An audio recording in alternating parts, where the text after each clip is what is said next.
शिक्षक साथियों को मेरा नमस्कार। एक बार फिर से आपके अपने YouTube channel HRSB education and motivation पर आप सभी का स्वागत है। साथियों, बीच न्यूज में आप देख रहे हैं जिले के 9 विद्यालय में नामांकन शून्य होने के कारण होंगे बंद। कम बच्चों वाले स्कूलों से हटाए जाएंगे शिक्षक। शिक्षक भर्ती के 12,460 चयनितों को अगले माह आवंटित होंगे स्कूल। डीबीटी की तैयारी 30 मई तक करें पूरी।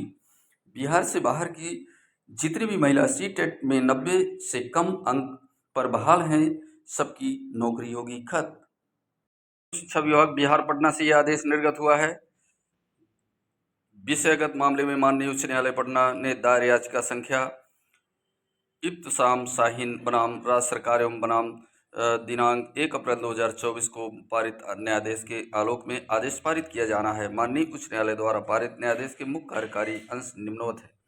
माननीय उच्च न्यायालय द्वारा पारित आदेश के अनुपालन हेतु आवेदिका द्वारा समर्पित अभ्यर्थन के परिप्रेक्ष्य में 24 अप्रैल 2024 को दोस्ताक्षरी कक्ष में सुनवाई की गई। सुनवाई के क्रम में आवेदिका उपस्थित हुई। उन्होंने स्वयं अपना पक्ष रखा। सुनवाई के क्रम में आवेदिका द्वारा यह बताया गया कि बिहार लोक सेवा आयोग द्वारा संस्कृत विषय में वर्ग 6 से 8 तक के विद्यालय अध्यापक के पद पर नियुक्ति हेतु सफल घोषित करते हुए अरवल जिला आवंटित किया गया। आवेदिका का कहना है कि केंद्रीय शिक्षक पात्रता परीक्षा सीटेट में 60% से कम अंक होने के कारण काउंसलिंग को रोक दिया गया है। आवेदिका का यह भी कहना है कि बिहार लोक सेवा आयोग के विज्ञापन संख्या पृष्ठ संख्या 5 में स्पष्ट लिखा है कि सामान्य कोटि की महिलाओं को सीटेट में 55% अंक होना आवश्यक है। चूंकि आवेदिका को 89 अंक प्राप्त हैं, जो 55% से अधिक हैं, जो सामान्यतः महिला अभ्यर्थी कोटि के अंतर्गत निर्धारित योग्यता धारण करती हैं। आवेदिका के द्वारा काउंसलिंग कराते हुए नियुक्त पद निर्गत करने का अनुरोध किया गया। केंद्रीय शिक्षा पात्रता परीक्षा सीटेट से संबंधित विभिन्न प्रावधानों का अवलोकन किया गया। आहूत केंद्रीय शिक्षा पात्रता परीक्षा सीटेट की सूचना से स्पष्ट है कि सामान्य श्रेणी के अभ्यर्थियों को 60% या अधिक अंक प्राप्त करने पर उन्हें योग्य घोषित किया जाएगा। उसी प्रकार सामान्य वर्ग की महिला को 60% या अधिक अंक प्राप्त करने पर उन्हें योग्य घोषित किया जाएगा। सूचना में यह भी अंकित है कि विद्यालय प्रबंधन राज्य सरकार के आरक्षण नीति के तहत के अनुसूचित जाति, अनुसूचित जनजाति, अन्य पिछड़ा वर्ग एवं निःशक्त व्यक्तियों को छूट दे सकेगी। ज्ञातव्य हो कि बिहार में महिलाओं के शिक्षक नियुक्ति में 50% आरक्षण दे है। इसी के परिप्रेक्ष्य में राज्य सरकार के पिछड़ा वर्ग, अत्यंत पिछड़ा वर्ग एवं सामान्य उम्मीदवारों को शिक्षक परीक्षा में न्यूनतम 55% अंक एवं अनुसूचित जाति, अनुसूचित जनजाति, निःशक्त कोटि के उम्मीदवार के लिए न्यूनतम 50% अंक निर्धारित किया। सामान्यतः प्रशासन विभाग द्वारा 5% का छूट दे नहीं होगा। फलस्वरूप आवेदिका बिहार राज्य परियोजना में उत्तीर्ण नहीं मानी जा सकती है। डीबीटी की तैयारी 30 तक करें पूरे। बेसिक शिक्षा निदेशक ने दिए निर्देश।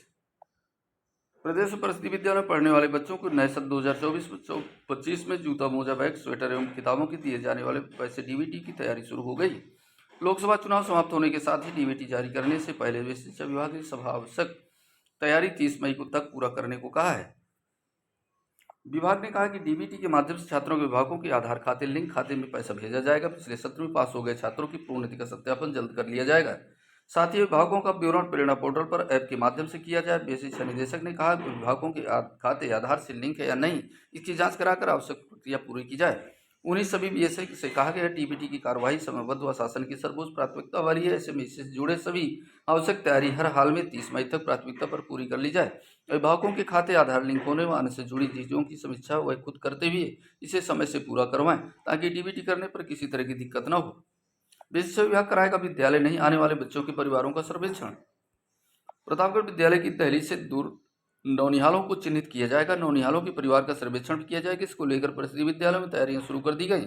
17 जून से सर्वे का कार्य प्रारंभ होगा। जिले में कुल 2264 परिषदीय विद्यालय संचालित हो रहे हैं। इनमें से 667 उच्च प्राथमिक विद्यालय हैं। शैक्षिक सत्र में आउट ऑफ स्कूल बच्चों के चिन्हीकरण व नामांकन की प्रक्रिया शुरू की जा रही। शारदा कार्यक्रम के तहत बच्चों के परिवार का सर्वेक्षण किया जाएगा। यह कार्यक्रम 2 चरण में होंगे। कम बच्चे वालों स्कूलों से हटाए जाएंगे शिक्षक। कम बच्चे वाले स्कूलों से हटाए जाएंगे शिक्षक। बेसिक शिक्षा परिषद की ओर से संचालित प्रदेश भर के सरकारी विद्यालयों की हो रही समीक्षा। बेसिक शिक्षा परिषद की ओर से संचालित जिन प्राथमिक विद्यालयों में बच्चे कम हैं और शिक्षक ज्यादा हैं, वहां से शिक्षकों को हटाते हुए अधिक बच्चों वाले विद्यालय में भेजा जाएगा। इस संबंध में छात्र संख्या के आधार पर मानव संपदा पोर्टल पर शिक्षकों और बच्चों का ब्यौरा दुरुस्त करने के आदेश दिए गए, ताकि पोर्टल से शिक्षकों के एक विद्यालय से दूसरे विद्यालय में स्थानांतरित किए जा सके। यह प्रक्रिया जून तक पूरी कर ली जाएगी। बता दें, हर जनपद में काफी संख्या में ऐसे विद्यालय हैं जहां पर शिक्षकों और बच्चों का अनुपात बराबर नहीं है। इसका सीधा असर बच्चों पर पड़ रहा है। कई विद्यालयों में बच्चों की संख्या 25 से 30 है और शिक्षकों की संख्या 4 से 5। इसके बीच कई विद्यालय ऐसे भी हैं जहां शिक्षकों की संख्या 2 से 3 है, लेकिन वहां बच्चों की संख्या 200 से 300। इस स्थिति को देखते हुए विभाग का प्रयास है कि इस अनुपात में सुधार किया जाए, जबकि 30 बच्चों पर एक शिक्षक का होना अनिवार्य है। 1.5 दशक से नहीं हुआ समायोजन, करीब 1.5 दशक से समायोजन न होने के कारण विद्यालयों में शिक्षकों का अनुपात काफी खराब हो चुका है।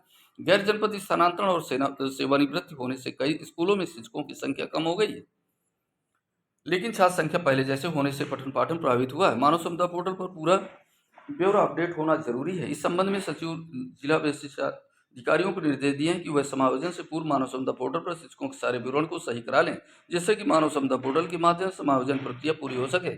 इस बार विद्यालयों में बच्चों की नामांकन संख्या कम हुई है। बेसिक शिक्षा विभाग के अनुदानित स्कूलों में भी लापरवाही, विभाग की ओर से अनुदानित स्कूलों की भी स्थिति अच्छी नहीं है। वर्तमान स्थिति में जांच हुई तो सारी पोल खुल जाएगी। हालात ये है कि 15 से 20 बच्चों को पढ़ाने के लिए 4 शिक्षक हैं, तो किसी में 30 से 32 शिक्षकों छात्रों के लिए 6 शिक्षक हैं। इन स्कूलों में नियुक्त शिक्षकों, लिपिक और बाबुओं के वेतन भुगतान के नाम पर हर महीने लाखों रुपए सरकारी धन से खर्च किए जाए, जिन पर विभाग को ध्यान देने की जरूरत है। ऊंची पहुंच वाले शिक्षकों के आगे विमान भी लचर, विभाग भी लचर, ऊंची पहुंच वाले शिक्षकों के विभाग की लचर साबित हो रहा है। उनके लिए विद्यालय का मानक भी देंगे पर रहता है। हालात ये है कि इन शिक्षकों को रोड किनारे वाले विद्यालयों में तैनाती चाहिए, भले ही वह वहाँ बच्चे कम हों। हैरानी की बात यह है कि विभाग में शिक्षकों की कमी होने के बाद भी उन्हें प्रतिनियुक्ति पर भी भेज दिया जाता है। बच्चों के अनुपात को सुधारने की तैयारी चल रही है, जिससे शिक्षकों की संख्या पर्याप्त हो और पढ़ाई गुणवत्तापूर्ण हो सके। इस संबंध में जल्दी प्रक्रिया को पूरा किया जाएगा। सचिव शिक्षा परिषद प्रयागराज। शिक्षक भर्ती की 12,460 चयनितों को अगले माह आवंटित होंगे स्कूल। बेसिक शिक्षा परिषद के विद्यालयों के लिए 12,460 सहायक अध्यापक भर्ती प्रक्रिया के चयनितों को अगले माह विद्यालय आवंटित किए जा सकते हैं। इससे पहले सभी बीएसए से मानव संपदा पोर्टल पर शिक्षकों विद्यार्थियों की संख्या वन विवरण अपडेट करने को कहा गया है। यह प्रक्रिया इसी महीने पूरी की जाएगी। इसके बाद चयनितों को विद्यालय आवंटित किए जाएंगे, लेकिन मानव संपदा पोर्टल अपडेट नहीं है, इसलिए बेसिक शिक्षा परिषद के सचिव श्री सुरेंद्र तिवारी जी ने सभी बीएसए को मानव संपदा पोर्टल अपडेट करने का निर्देश दिया है। उन्होंने निर्देशित किया कि पोर्टल पर विद्यालय का यूडाइस कोड, छात्र संख्या, शिक्षकों, प्रधानाध्यापकों, शिक्षा मित्रों का विवरण, बंद एवं एकल विद्यालय का विवरण भरना है। इसके अलावा सम्मिलित विद्यालयों से जुड़ी जानकारी पोर्टल पर देनी है। इस प्रक्रिया को 30 मई तक करना होगा। चयनितों को पहले चरण में एकल विद्यालयों में भेजा जाएगा। एकल विद्यालय के पद भरने के बाद अन्य विद्यालयों में भेजा जाएगा। बरेली जिले के 9 स्कूलों में अब तक यूडाइस पोर्टल पर विद्यार्थियों का नामांकन नहीं किया गया है। यह संख्या शून्य होने पर बीएसए ने खंड शिक्षा अधिकारी को सभी संबंधित स्कूलों की जांच करने के निर्देश दिए हैं। संचालन होता नहीं मिला तो उनकी मान्यता रद्द की जाएगी। बेसिक शिक्षा अधिकारी श्री संजय सिंह जी के अनुसार चालू शैक्षिक सत्र में कुछ विद्यालयों में नामांकन शून्य दिख रहा है। ऐसा लग रहा है कि ये विद्यालय संचालित नहीं हो रहे हैं या फिर बच्चों का नामांकन यूडाइस पोर्टल पर नहीं किया गया है। खंड शिक्षा अधिकारियों को निर्देशित किया गया है कि वे विद्यालयों की जांच करें। अगर वर्तमान में विद्यालय संचालित नहीं है तो उनकी मान्यता रद्द की जाए। साथ ही 3 दिन में बीएसए कार्यालय में इसकी सूचना उपलब्ध कराएं, ताकि संबंधित विद्यालयों को यूडाइस कोड स्थायी रूप से बंद कराया जा सके।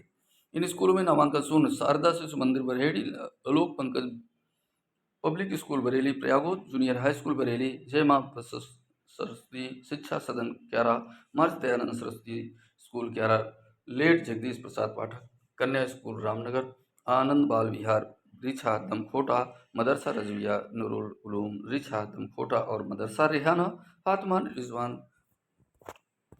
साथियों, इसी प्रकार की अपडेट्स आपको इस चैनल के माध्यम से मिलती रहेंगी। यदि आप पहली बार हमारे इस चैनल पर आए हैं, चैनल को सब्सक्राइब कर लीजिए। वीडियो पसंद आए वीडियो को लाइक कीजिए, साथियों को शेयर कीजिए। नए वीडियो साथ मिलेंगे, तब तक के लिए जय हिंद, जय भारत।